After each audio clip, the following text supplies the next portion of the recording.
Welcome to the Praxis Report, the podcast where theory meets practice and where politics and current events are dissected from a revolutionary lens. I'm your co-host, Jonathan Brown, and I'm with my friend and colleague, co-host William Barth. And we are here to discuss Donald Trump and the issue of war, a common theme in our podcast. And the big question today is Donald Trump has kind of risen to power on the MAGA movement, the Make America Great Again, which he kind of always positions himself as being this guy who says, let's put America first. But on the other hand, there's this contradiction in MAGA that Trump has, criticized the foreign wars. He's criticized the war machine and the neoconservative wing of the party.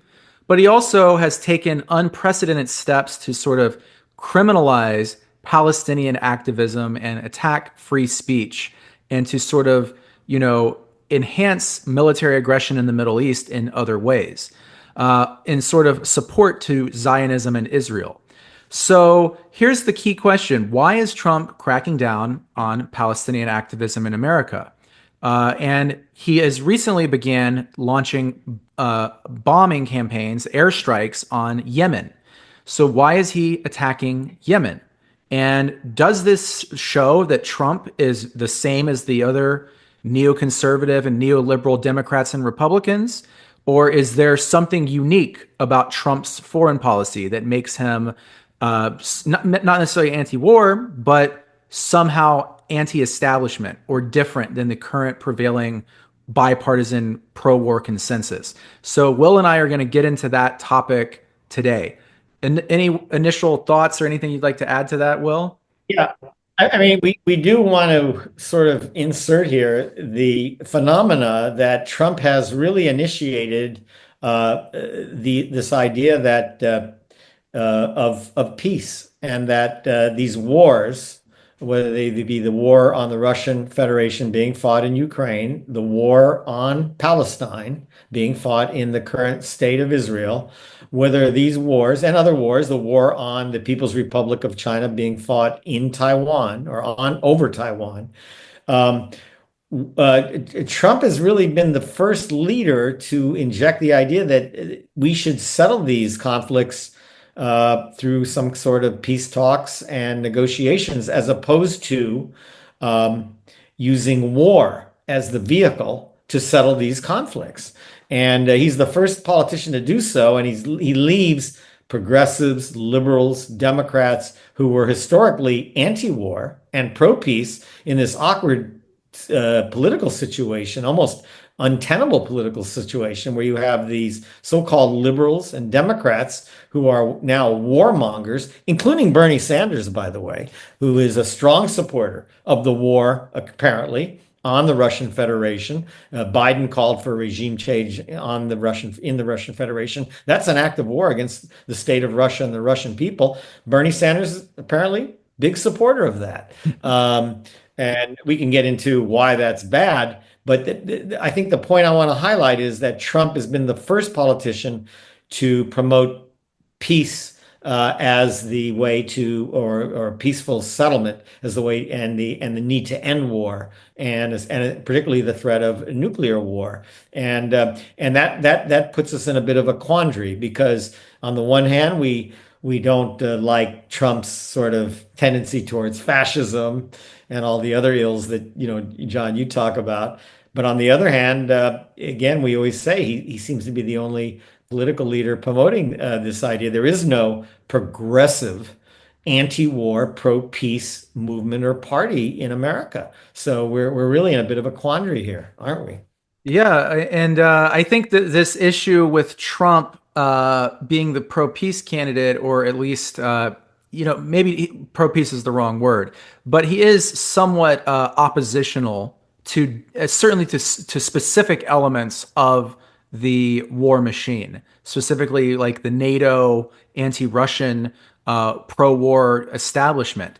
However, a huge contradiction in his message is that he is a full-throated supporter of Zionism and the state of Israel. And let me just pull up one piece of evidence of this.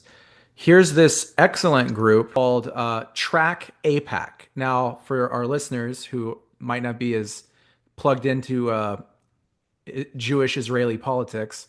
AIPAC is the pro-Israel lobby in the United States, the American Israel Public Affairs Committee. And they're the group that spends, millions or if not billions of dollars lobbying Congress to support pro-Israel legislation.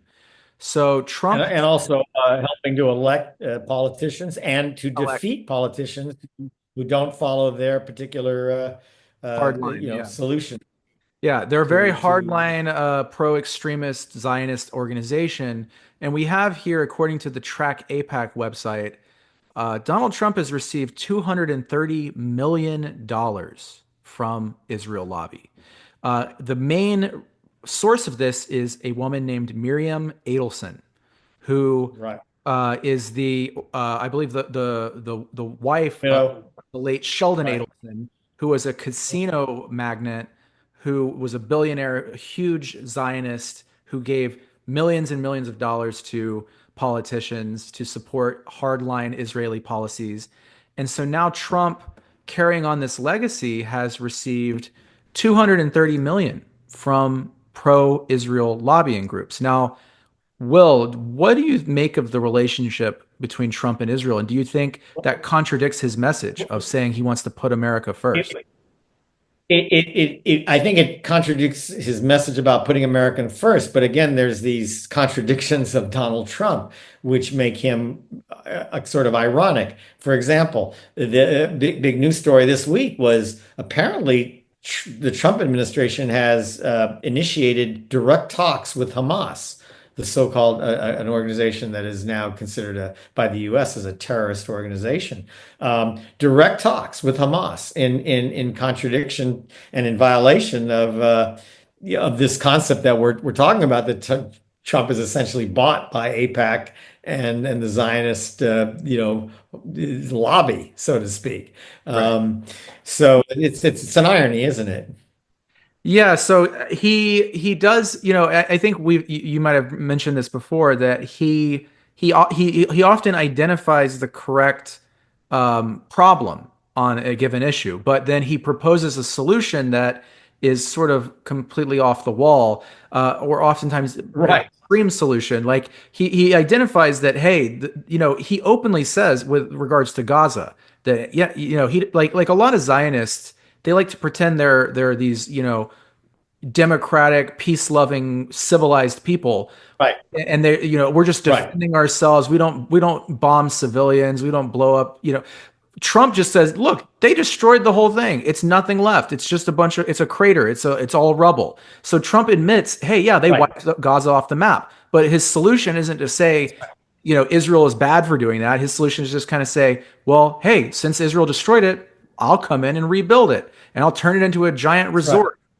So he But identifies. at the same time, there's maybe a method to his madness, because he says, "Well, I'll own it then, and I'll take it away from Israel totally." So Right. now can Israel occupy? Can Israel go in there periodically and send its troops in? Well, it's owned by Trump in the United States now, and are these Palestinians going to be relocated into Los Angeles or New York City, or where the Certainly what is not. it, two Certainly not. million? They would push them. They're attempting to push them to Egypt or Egypt Lebanon and or Jordan. Jordan or something. Yeah, Egypt. yeah, Right, exactly. yeah. So that's probably not going to fly. But the idea is Trump. He is for his credit. He is at least attempting to do something. I mean, it's not a good thing, obviously, what he's proposing. No, But no, but at least he's attempting peace proposals. Whether you agree with them or not, or whether we like them or not, is another matter. But at least he initiates it, and that was what was missing. It's incredible that there are no discussions at all going on between the American president and the Russian president, on either Ukraine or Palestine, because the Russian Federation is fundamentally involved in what was taking place in the Middle East, particularly in Palestine and Syria and so forth. yeah, So I mean, yeah, I it'd think be hard to Trump see is. what settled the problem. Yeah, I mean, I think we could probably argue that Trump is not, he's certainly not an anti-war person or an anti-imperialist, but he is sort of, he is at least a symbol of the times that the world is changing and it's now a multipolar world rather than a world that is solely dominated by America's empire that can do whatever it wants. So he's sort of like dialing back the empire in certain areas and trying to pivot in others to protect what he perceives as America's interest, which is code word for, of course, like the unchecked power of American multinational corporations to loot and Right. plunder the rest of the planet. But he's doing so in a way Right. that sort of like he probably looks at the Middle East and thinks, "Hey, let's clean up this mess. We don't want these wars. We want to go in there and make money off of your guys' oil. So hey, this stuff in Right. Gaza, let's get rid of that. So he's kind of doing it in this blundering, stupid way, but he's sort of looking Correct. at the world and he's kind of a harbinger of the new multipolar world that is coming into place. Right. So, again, he creates a quandary for those of us in the anti-war movement, which is on the one hand, he promotes, he openly discusses and even promotes proposals to end war and promote peace proposals, as bad as they are. And some are not only bad, they're obnoxiously bad and immoral, even crimes against humanity. For example, population transfer. Well, we'll just take every ethnic Arab that lives in an Israeli occupied territory and move them to another country, whether it be Rwanda in Africa or some majority ethnic Arab state, as if people of the same race belong together, which is a very racist, extremely racist notion. But it was commonplace over the past World War I and World War II, this idea of we call it ethnic cleansing today, Yeah. or mass expulsion.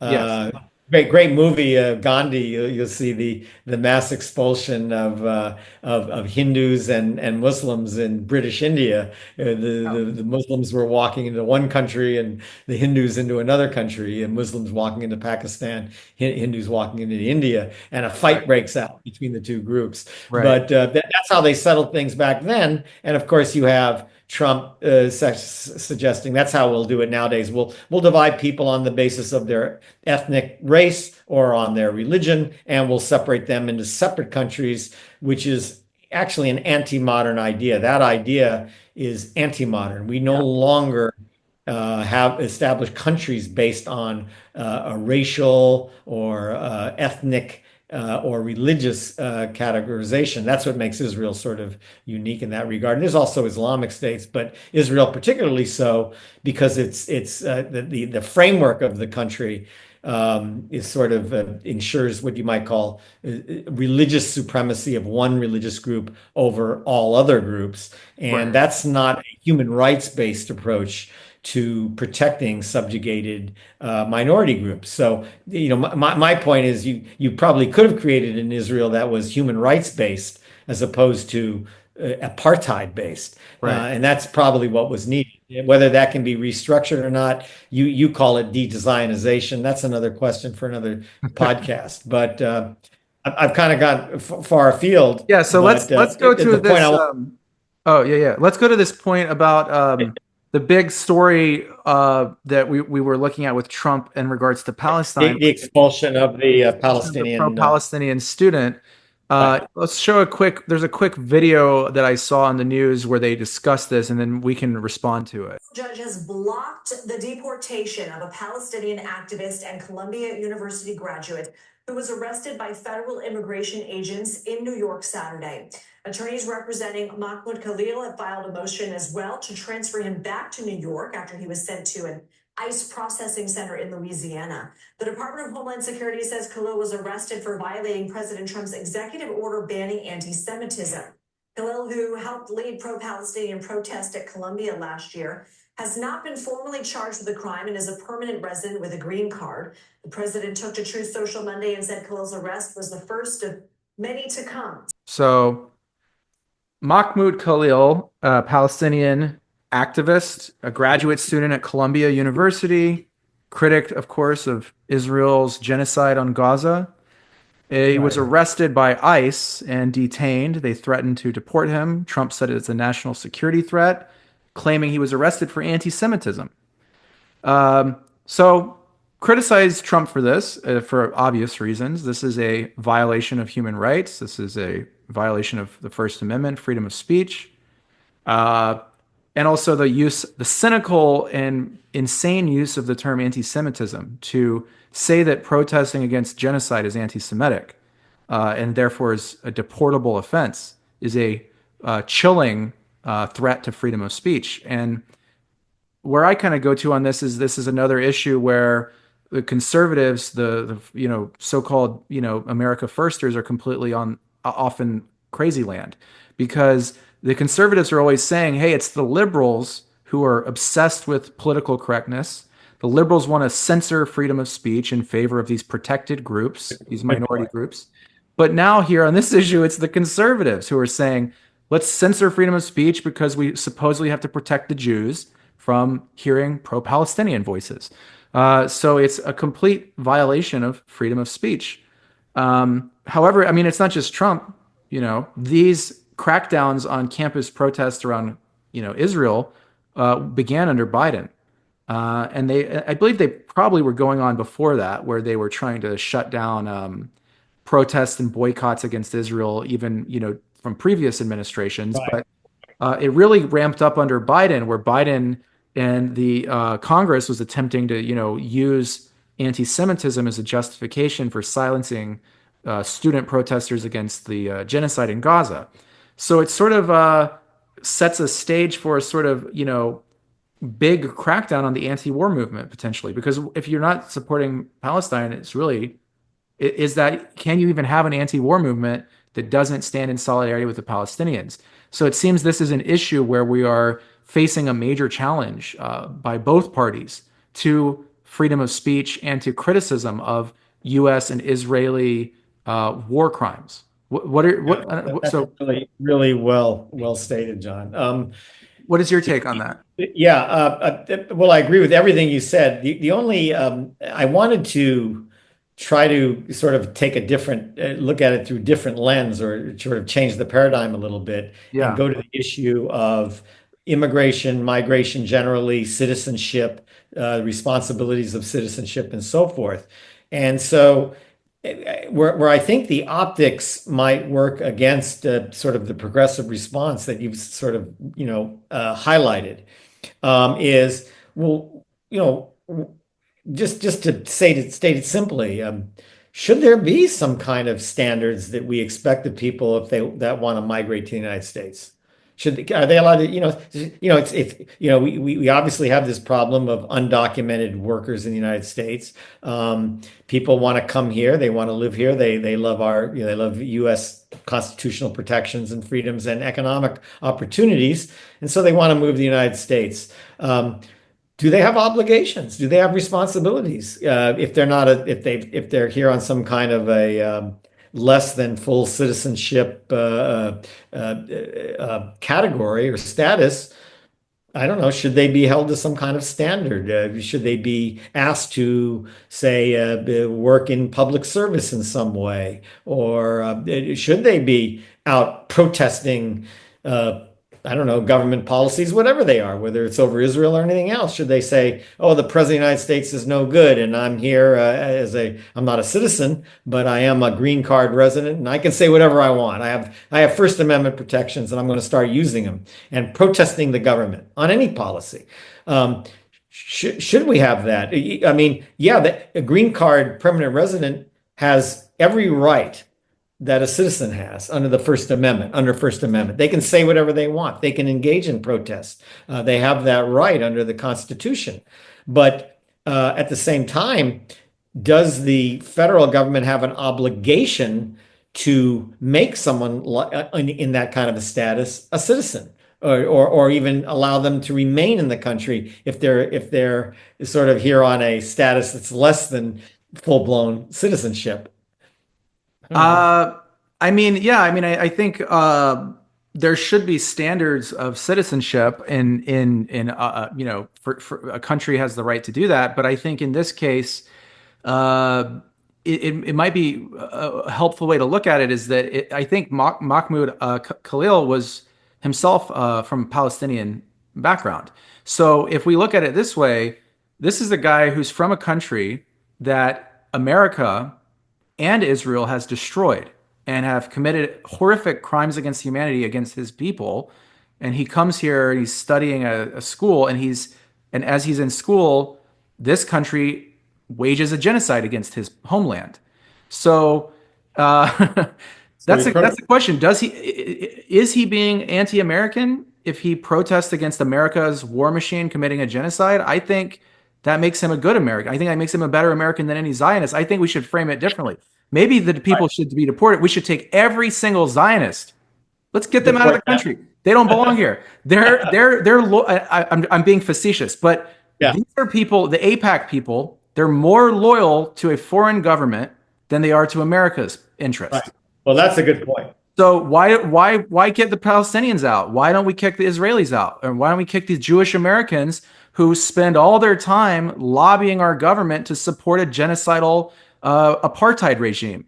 That's who. I mean, if we're going to deport anybody, I mean, in my opinion, I think who's failing the test of citizenship are the people that are supporting the war machine. And I'm not just picking on the Zionists, but Right. any of these neocons, any of these conservative or liberal neocons who are supporting endless wars, they're failing the test of citizenship because they're not supporting programs and policies that help the American people. They're supporting these private corporations that want to go overseas and bomb the hell out of other countries Right. and use our tax dollars to do it. So, I mean, they're picking on this guy, but there's far greater criminals who are undermining American values Right. than a guy who's protesting against genocide. Yeah, we're constantly the neoliberals are constantly condemning Russian, so-called Russian interference in our elections and so forth. I mean, why should any foreign state be sort of active in domestic politics, whether it be Israel, Russia, or Peru, or Venezuela, or any foreign state? I mean, uh, Yeah, the yeah. Yeah, I mean also with Israel it's sort of uh not it's a foreign state that can't stand on its own 2 feet. So it really I don't believe Israel is in control of America. I think America is in control of Israel and that Israel is a client state that serves America's right, interest. right, Robert Kennedy said it's our aircraft carrier in the Middle East, right, and Joe Biden said if Israel didn't exist, we'd have to invent Israel ourselves right, because we right. need we need our little aircraft carrier, our military base there that does the dirty work. So in that sense, it's not that I'm just saying Israel is undermining America. I think America's empire and Israelis' empire, they work hand in hand. But I do think that our support for these policies in the Middle East of bombing all these other countries, taking their oil, that is something that does not benefit the American people. No, it doesn't, but it's one of the great challenges for the anti-war movement, which is to end these policies in the Middle East and support a human rights-based solution. And but again, the problem with I think Trump's approach, to the extent that he is the only political leader who has promoted actual peaceful resolution to these wars of aggression, whether they be in Ukraine, Palestine, or China. Yeah. Um, to the problem with Trump's approach, that's the good part of Trump's approach, and those of us in the anti-war movement, I think, can be in coalition with Trump, at least in that regard, that these wars have to end. Yeah. That's the good part. The bad part is that Trump is not promoting structures of peace to end war. That's the bad part of Trump's approach. Trump does not support international institutions. He does not support human rights conventions. He does not support the prosecution of war crimes and crimes against humanity. So without international institutions, without human rights-based covenants and human rights-based approaches to ending war. I mean, the whole point of the United Nations is to end war. It was formed at the end of World War II. Why? Because war created what they call you would call it existential problem, which is it's an extinction level activity. In other words, it can end human civilization as we know it, because there were so many people were the scourge of war. So many people were annihilated in World War II. What is it? Something like 80 million or some incredible figure.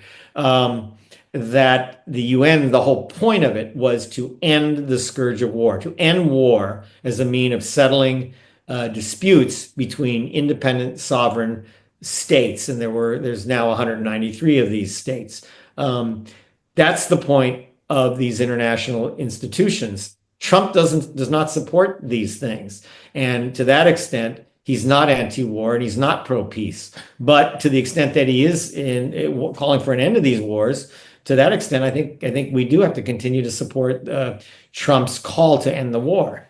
We Yeah. may not like his solutions, and we should do what we're doing now, which is criticize those solutions and provide an alternative.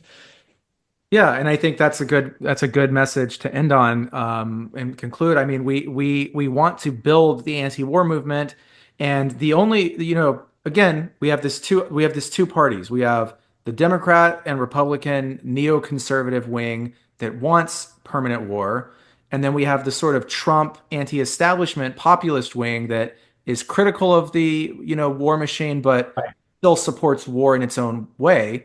And the path we're trying to blaze forward is the true anti-war, anti-imperialist path that recognizes the sovereignty of other nations, that cares about the American people, not the foreign wars, and wants to respect all the other countries in the world without bombing them or occupying or sanctioning them. And that's what we have to continue to do. If we criticize the Democrats and Republicans, criticize Trump, but we are going to push forward to create that anti-war movement that we so desperately need. Right, that's well stated. We can end on that note and maybe thank everybody for tuning in. Don't forget, please help us out with our algorithms by pressing the like button and join. Is it Pantheon? Is that Patreon. it? Patreon. Patreon. Yeah. I always get that wrong. Yeah. But thanks for tuning in, and we're going to continue to develop this. How to create a anti-war, pro-peace, progressive movement. And what are our solutions, suggestions to do that? So we'll try to address that in future podcasts. And with that, we'll say peace, y'all.